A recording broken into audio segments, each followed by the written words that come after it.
Hello, beautiful people. It is me, Tasha K with Goddess Day, and today I am so excited to talk to you about 4 steps to building your winter pantry for less than $100. Now, if you have kids, I'm gonna just go ahead and say it right now, RIP to your budget. Now, when I say that, like, we still gonna make it do what it do. We still gonna hit that $100 benchmark, but it's gonna be a little bit more challenging, and you already know that. That is no surprise to you. As I was doing my research for this video, one of the things that I found was that a lot of people who are building their pantry, they're doing it because they're planning for the end of the world, or they're planning for some type of catastrophe. And that's not necessarily what we're doing.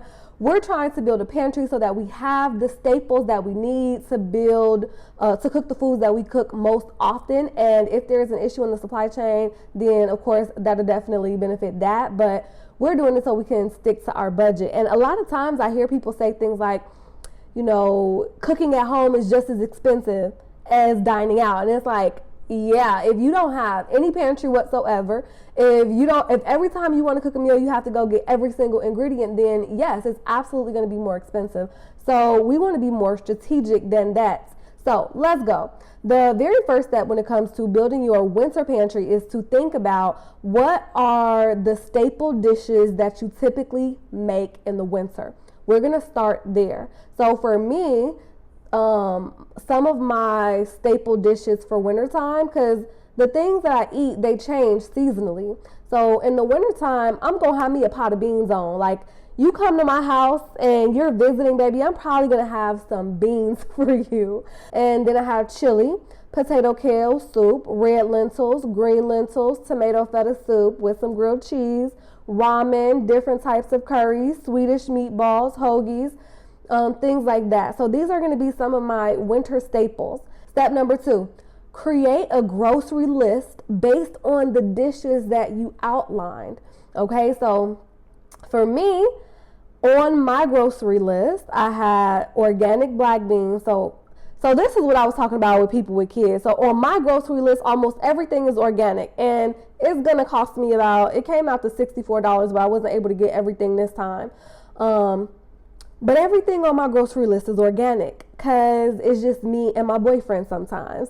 But when my nephews came to stay with me for the summer, I was like, no, baby, we getting the pesticide foods because I don't know what this is.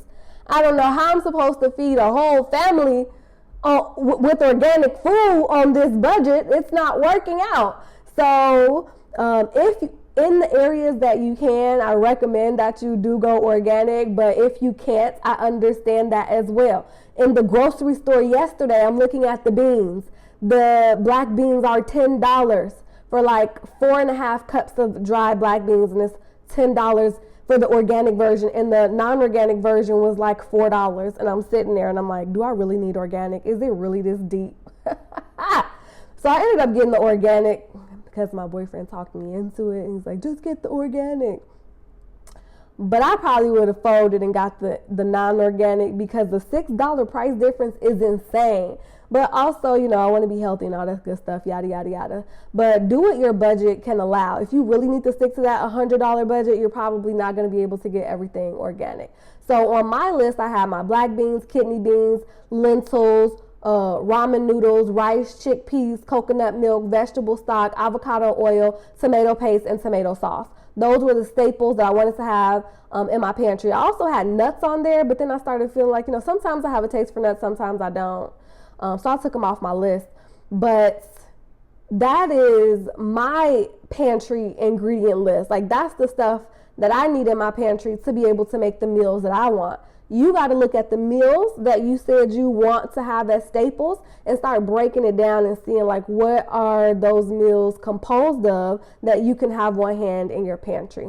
All right, then step number 3, you want to be strategic, okay? You want your main grocery store to be a place where you can get high quality food at a low cost. Wherever that is in your area, you want to go there as your staple. And a lot of times you can get that from an ethnic grocery store, especially things like your spices and pastas, noodles, even canned goods. You can get them high quality, less cost at an ethnic grocery store like the Indian markets, the Asian markets, the African markets.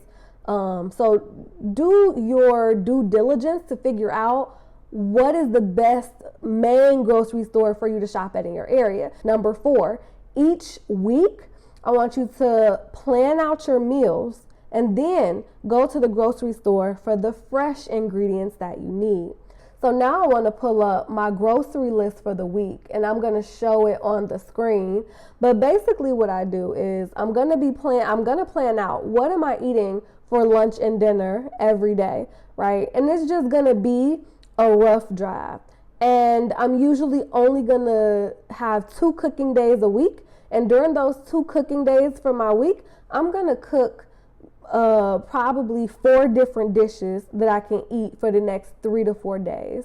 One day I'm going to have tuna steak tacos, and then another day I might have a tuna salad sandwich. But basically, once I figure out what my meals are, then I'm going to break it down. What are the items that I need to buy for this particular week?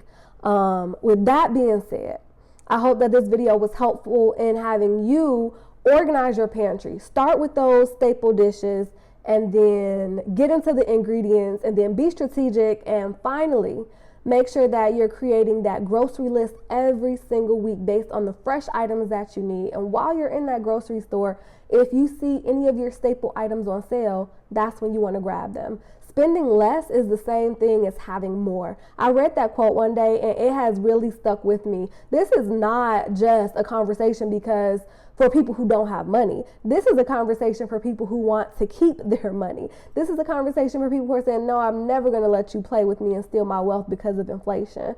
I'm always thinking about how can I make sure that I'm not easily releasing the money that I worked so hard for. So I hope that this video was helpful. Like I always say, you are not helpless, hopeless, or powerless. In fact, you are powerful beyond measure. Have a wonderful rest of your day, and I'll talk to you next time. Bye.